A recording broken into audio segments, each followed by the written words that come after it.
Hello students, मैं doctor Reena Shaktawat. हम लोग मनोविज्ञान विषय पढ़ रहे हैं और उसमें फर्स्ट पेपर है जनरल साइकोलॉजी, सामान्य मनोविज्ञान। तो बच्चों, इसमें हमारा चैप्टर 4 हम लोग शुरू करेंगे। फर्स्ट यूनिट हमारी कंप्लीट हो चुकी है। चैप्टर 4 सेकंड यूनिट है और चैप्टर का नाम है लर्निंग, सीखना या अधिगम। तो बच्चों, मानव जीवन जो है वो जिंदगी भर क्रियाशील रहता है। प्राणी की क्रियाएं जन्मजात होती हैं तथा अर्जित होती हैं।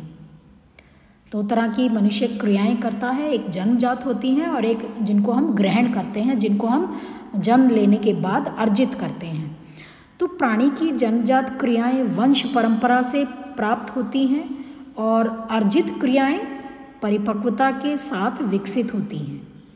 अर्जित क्रियाओं का मूल आधार समाज या उसका परिवेश में जो उसका संपर्क होता है उसको कहा जाता है, और जन्मजात क्रियाओं का क्षेत्र खान पान, काम, हंसना, रोना होते हैं। और अर्जित में पढ़ना, गाना, ये सब क्रियाएं हम अर्जित करते हैं। तो पशु और मानव की जन्मजात और अर्जित क्रियाओं में अंतर होता है, और मानव की अर्जित क्रियाओं में उसकी स्किल्स हो गई, उसकी निपुणताएं हो गई, वो उनका जीवन होता है, और ऐसी निपुणताएं पशुओं में नहीं होती हैं। तो पशु की जो अर्जित क्रियाएं हैं वो बिल्कुल सरल प्रकार की होती हैं। अब हम बात करेंगे सीखना, क्योंकि सीखना एक अर्जित क्रिया है। तो सीखना एक बहुत ही महत्वपूर्ण इम्पॉर्टेंट वर्ड है। मनोवैज्ञानिकों ने सीखने की परिभाषा वैज्ञानिक ढंग से देने की भी कोशिश की है। जनरल भाषा में, सामान्य अर्थ में सीखना व्यवहार में परिवर्तन को कहा जाता है। यानी जब हमारे व्यवहार में कोई परिवर्तन होता है तो हम उसको सीखना बोलते हैं। लेकिन सभी तरह के व्यवहार में हुए परिवर्तन को सीखना नहीं कहा जाता। व्यवहार में परिवर्तन थकान से या दवा खाने से या बीमारी से किसी भी प्रकार से हो सकता है, परंतु ऐसे परिवर्तनों को हम सीखना नहीं कहते। तो मनोविज्ञान में सीखने से या अधिगम से तात्पर्य उन्हीं परिवर्तनों से है जो अभ्यास और अनुभूति के फलस्वरूप होते हैं। यानी ऐसे परिवर्तन जिनको प्रैक्टिस के माध्यम से और एक्सपीरियंस के माध्यम से उनमें परिवर्तन होता है। इसी तरह के परिवर्तन का उद्देश्य व्यक्ति को किसी दिए हुए वातावरण में समायोजन करने में मदद करने से होता है। इसलिए ये कह सकते हैं कि सीखना व्यवहार में वैसे परिवर्तन को कहा जाता है जो अभ्यास या अनुभूति के कारण होता है और जिसका उद्देश्य व्यक्ति को समायोजन करने में मदद करना होता है। तो कई मनोवैज्ञानिक ऐसे हैं जिन्होंने इसकी परिभाषाएं दी हैं। सार्टेन, नॉर्थ स्ट्रेंज तथा चैपमैन 1973 में इन्होंने परिभाषा दी। सीखना एक ऐसी प्रक्रिया है जिसके द्वारा अनुभूति या अभ्यास के फलस्वरूप व्यवहार में अपेक्षाकृत स्थायी परिवर्तन होता है। इसके अलावा मॉर्गन, किंग तथा स्कॉपलर, इन्होंने 1986 में लर्निंग को या सीखने को परिभाषित करने का प्रयास किया। उनके अनुसार अभ्यास या अनुभूति के परिणाम स्वरूप व्यवहार में होने वाले स्थायी परिवर्तन को सीखना कहा जाता है। ठीक है, तो ये परिभाषाएं या ये मनोवैज्ञानिकों ने जो ये संयुक्त रूप से विश्लेषण सीखने का जो किया है, तो उससे सीखने का स्वरूप स्पष्ट होता है। और इस तरह से विश्लेषण करने पर हम इसके स्वरूप को समझने का प्रयास करेंगे, इसके हम निष्कर्ष पर पहुँचेंगे। सीखने के स्वरूप की जब हम बात करेंगे कि सीखने का नेचर क्या है या उसकी प्रकृति क्या है, तो फर्स्ट पॉइंट, सीखना व्यवहार में परिवर्तन को कहा जाता है। प्रत्येक सीखने की प्रक्रिया में व्यक्ति के व्यवहार में परिवर्तन होता है, और अगर परिस्थिति ऐसी हो जिसमें व्यक्ति के व्यवहार में परिवर्तन नहीं होता तो उसे हम सीखना नहीं कहेंगे। व्यवहार में परिवर्तन एक अच्छा और एडेप्टिव परिवर्तन भी हो सकता है, या खराब या माल एडेप्टिव को समायोजित परिवर्तन भी हो सकता है। साइकिल चलाना सीखना, स्वेटर बुनना सीखना व्यवहार में एक अच्छा और अनुकूल परिवर्तन का एग्जाम्पल है। परंतु कभी कभी व्यक्ति कई बुरी आदतें जैसे चोरी करना, झूठ बोलना, इन सभी को भी सीखता है। तो व्यवहार में हम ऐसे परिवर्तन को खराब या कुसमायोजित परिवर्तन कहते हैं। तो सीखने से तात्पर्य व्यवहार में इन दोनों तरह के परिवर्तन से होता है। यानी सीखने के स्वरूप में सबसे पहली बात जो सामने निकल कर आई वो है सीखना व्यवहार में परिवर्तन को कहा जाता है। दूसरा पॉइंट है व्यवहार में परिवर्तन अभ्यास या अनुभूति के फलस्वरूप होता है। तो सीखने की प्रक्रिया में व्यवहार में जो परिवर्तन होता है वो अभ्यास या अनुभूति से होता है। अभ्यास किसी प्रकार के प्रशिक्षण से, अभ्यास का हमारा मतलब है जिसमें व्यक्ति किसी प्रक्रिया को बार बार दोहराते हुए और अपनी गलतियों को सुधारते हुए सीखता है। और अनुभूति या एक्सपीरियंस से तात्पर्य व्यक्ति की आकस्मिक अनुभूतियाँ, बाय चांस जो उसकी अनुभूति से होता है, जो व्यक्ति के व्यवहार में परिवर्तन लाता है। इससे हम एक उदाहरण से अगर समझें, मान लीजिए कोई व्यक्ति टाइप करना सीख रहा है। टाइप करने की प्रक्रिया को वो एक ट्रेनिंग के आधार पर सीख रहा है, क्योंकि बार बार वो टाइप करता है, ठीक है, और प्रत्येक बार में अपनी गलतियों को सुधारता भी है, और अंत में वह बिना किसी प्रकार की गलती के टाइप करना सीख लेता है। तो यहाँ व्यवहार में परिवर्तन जो टाइप करना है, व्यवहार में परिवर्तन क्या है? टाइप करना। तो एक ट्रेनिंग या प्रशिक्षण के कारण हुआ है, और प्रत्येक प्रक्रिया को सीखने के लिए व्यक्ति को अभ्यास की ही ज़रूरत नहीं पड़ती। ऐसा भी होता है कि वो एक बार के अनुभव से भी उसे सीख लेता है। जैसे यदि किसी व्यक्ति का हाथ एक गर्म स्टोव पर अचानक पड़ जाए तो वो एक ही बार के अनुभव में सीख लेता है कि उसको गर्म स्टोव पर हाथ नहीं रखना है। तो इस तरह से व्यवहार में परिवर्तन अभ्यास और अनुभूति के कारण भी होता है।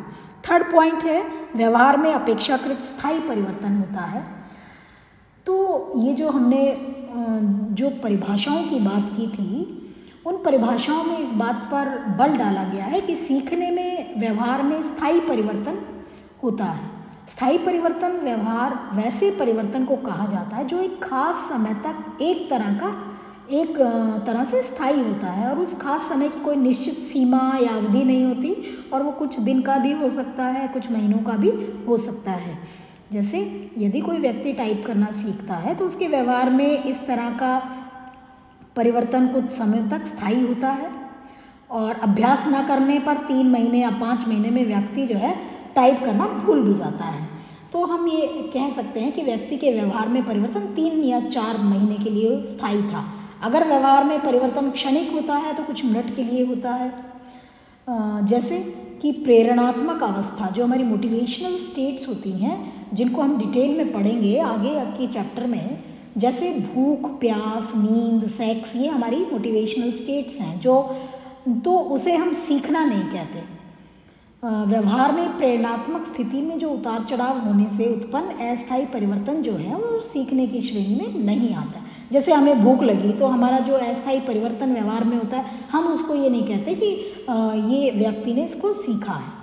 तो इस तरह से जो व्यवहार का सीखने का जो स्वरूप है, तो हम इस निष्कर्ष पर पहुंचते हैं कि किसी व्यवहार में हुए परिवर्तन को सीखना कहलाने के लिए, यानी लर्निंग कहलाने के लिए, उसमें व्यवहार में परिवर्तन अभ्यास या अनुभूति के परिणाम स्वरूप होना चाहिए। थकान, परिपक्वता या दवाई या कोई भी अभिप्रेरणात्मक स्थिति में उतार चढ़ाव के कारण परिवर्तन को सीखना नहीं कहा जाएगा। और व्यवहार में अभ्यास या अनुभूति से उत्पन्न परिवर्तन को क्षणिक न होकर स्थायी होना चाहिए, तभी हम उसको लर्निंग का नाम देंगे, सीखने का नाम देंगे। तो बच्चों, ये हमने अभी जो पढ़ा मीनिंग ऑफ लर्निंग, तो सीखना क्या है और सीखने का स्वरूप क्या है। अब हम बात करेंगे आगे, हमारे सिलेबस में जो टॉपिक है वो है सिद्धांत। सीखने के हमारे सिलेबस में 4 सिद्धांत दिए हुए हैं। हम पहला सिद्धांत लेंगे प्राचीन अनुबंधन का सिद्धांत या पैवलव का सिद्धांत, जिसको हम क्लासिकल कंडीशनिंग, क्लासिकल अनुबंधन और पैवलव का सिद्धांत हम इसको बोलते हैं। तो आईवी पेवलोव जो हैं वो रूसी मनोवैज्ञानिक थे, शरीर वैज्ञानिक थे, जिन्होंने अपने जीवन काल में हृदय के कार्यों के अध्ययन से शुरुआत की थी, परंतु बाद में उन्होंने पाचन की फिजियोलॉजी को अध्ययन करना प्रारंभ किया और उनका ये अध्ययन इतना महत्वपूर्ण और लोकप्रिय हुआ कि 1904 में उनको नोबेल पुरस्कार भी दिया गया। और संयोग से पेवलोव ने इन अध्ययनों के दौरान ही लार में अनुबंधन की घटना का अध्ययन किया और इससे संबंधित सीखने का सिद्धांत का प्रतिपादन किया, जिसको हम अनुबंधित अनुक्रिया सिद्धांत भी कहते हैं। तो सीखने के सिद्धांत का जो उन्होंने प्रतिपादन किया वो क्या कहलाएगा? अनुबंधित अनुक्रिया सिद्धांत। और उनके अनुसार सीखने के सिद्धांत का जो आधार है वो अनुबंधन है। लेफ्राइन कोइस मनोवैज्ञानिक थे जिन्होंने अनुबंधन को स्पष्ट करने का प्रयास किया। उनके अनुसार अनुबंधन एक ऐसी प्रक्रिया है जिसके द्वारा उद्दीपक तथा अनुक्रिया के बीच एक साहचर्य, एक एसोसिएशन स्थापित होता है। और पेवलोव के सीखने के इस अनुबंधन सिद्धांत को प्राचीन या क्लासिकल अनुबंधन सिद्धांत या प्रतिवादी अनुबंधन सिद्धांत या टाइप एस सिद्धांत भी हम इसको कहते हैं। तो पेवलोव ने जो अपना सिद्धांत दिया उसमें उन्होंने प्रतिमान शब्द का प्रयोग किया। पैराडाइम एक सांकेतिक मॉडल या चित्र से इसका मतलब होता है जो किसी प्रक्रिया के विशेष गुणों को समझने में मदद करता है। प्राचीन अनुबंधन में प्रतिमान की शुरुआत एक उद्दीपक और उससे उत्पन्न अनुक्रिया के बीच के संबंध से होती है, यानी एक उद्दीपक है और उसकी अनुक्रिया है। तो पेवलोव ने ये बताया कि जब कोई स्वाभाविक उद्दीपक को जीवन के सामने प्रस्तुत या व्यक्ति के सामने उपस्थित किया जाता है तो वह उसके प्रति एक स्वाभाविक अनुक्रिया करता है। जैसे गर्म बर्तन को छूते ही हम हाथ खींच लेते हैं या भूख होने पर भोजन देखकर मुंह में लार आ जाती है। कुछ ऐसी अनुक्रियाओं के उदाहरण हैं ये। जब इस स्वाभाविक उद्दीपक के कुछ सेकंड पहले एक दूसरा न्यूट्रल उद्दीपक या तटस्थ उद्दीपक जिसको हम कहते हैं बार बार अगर उपस्थित किया जाता है तो कुछ प्रयासों में उस तटस्थ उद्दीपक द्वारा भी स्वाभाविक अनुक्रिया जैसे लार आना या हाथ खींच लेना उस उद्दीपक के प्रति होती थी। जैसे एक भूखे व्यक्ति के सामने घंटी बजाकर बार बार भोजन दें तो कुछ प्रयासों के बाद केवल घंटी बजते ही उस व्यक्ति के मुंह में लार आना प्रारंभ हो जाएगी। तो पेवलोव ने तटस्थ उद्दीपक घंटी को कहा और स्वाभाविक अनुक्रिया लार आना के बीच में इस साहचर्य को सीखने की संज्ञा दी।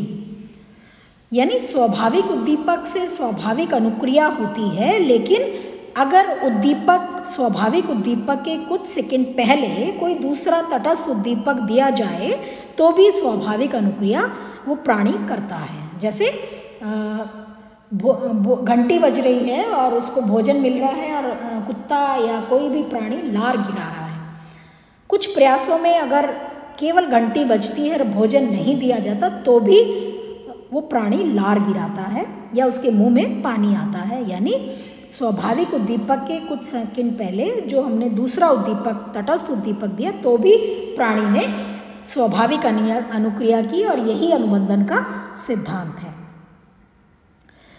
तो बच्चों पेवलोव के सिद्धांत के 4 मुख्य अंग हैं। हम बात करेंगे पेवलोव के सिद्धांत की। जब हम शुरुआत हमने की है तो पेवलोव जो रूसी मनोवैज्ञानिक थे जिन्होंने पाचन क्रिया की फिजियोलॉजी का अध्ययन किया था और उनको नोबेल प्राइज़ भी मिला था और उन्होंने अनुबंधन का सिद्धांत सीखने में अनुबंधन का सिद्धांत दिया था कि एक स्वाभाविक उद्दीपक है उससे स्वाभाविक अनुक्रिया होती है और यदि स्वाभाविक उद्दीपक से ठीक कुछ सेकंड पहले अगर कोई तटस्थ उद्दीपक प्राणी को दिया जाए तो भी प्राणी जो है वो स्वाभाविक अनुक्रिया करता है। यानी जो तटस्थ उद्दीपक है वो स्वाभाविक उद्दीपक से अनुबंधित हो गया है।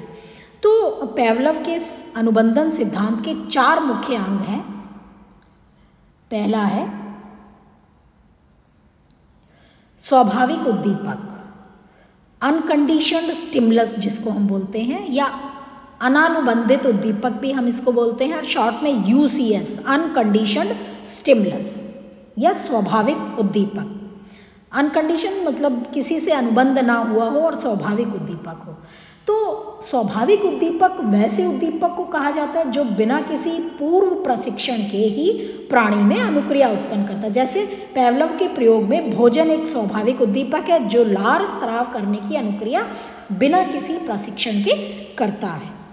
ठीक है, यानी बिना किसी प्रशिक्षण के स्वाभाविक उद्दीपक से स्वाभाविक अनुक्रिया होना, तो वो स्वाभाविक उद्दीपक। स्वाभाविक अनुक्रिया अनकंडीशनड रिस्पॉन्स या यूसीआर। दूसरा जो पॉइंट है वो है स्वाभाविक अनुक्रिया। तो वैसी अनुक्रिया जो स्वाभाविक उद्दीपक द्वारा उत्पन्न होती है, जैसे पेवलव के प्रयोग में भोजन देखकर कुत्ते के मुंह में लार एक स्वाभाविक अनुक्रिया है। थर्ड जो उसका थ्योरी या सिद्धांत का मुख्य अंग है वो है अनुबंधित उद्दीपक, कंडीशनड स्टिमुलस, जिसको हम शॉर्ट में सीएस कहते हैं। अनुबंधित उद्दीपक वैसे उद्दीपक को कहा जाता है जिसे यदि स्वाभाविक उद्दीपक के साथ या उससे कुछ सेकंड पहले लगातार कुछ प्रयासों तक दिया जाता है तो वह उद्दीपक स्वाभाविक उद्दीपक के समान ही अनुक्रिया उत्पन्न करता है। जैसे घंटी बजी और भोजन दिया और कुत्ते ने लार का स्राव किया, लार गिराई, और कुछ प्रयासों में केवल घंटी बजाई, भोजन नहीं दिया तो भी कुत्ते ने लार गिराई, तो घंटी जो है वो अनुबंधित उद्दीपक है। अब है अनुबंधित अनुक्रिया, कंडीशनड रिस्पॉन्स सीआर। जब अनुबंधित उद्दीपक यानी घंटी स्वाभाविक उद्दीपक के साथ संयोजित की जाती है तो कुछ प्रयासों के बाद अनुबंधित उद्दीपक के प्रति प्राणी ठीक वैसी ही अनुक्रिया करता है जैसे स्वाभाविक उद्दीपक के प्रति करता है। जैसे पेवलव के प्रयोग में बिना भोजन देखे ही घंटी की आवाज़ सुनने पर लार का स्राव की जो अनुक्रिया है वो अनुबंधित अनुक्रिया का उदाहरण है।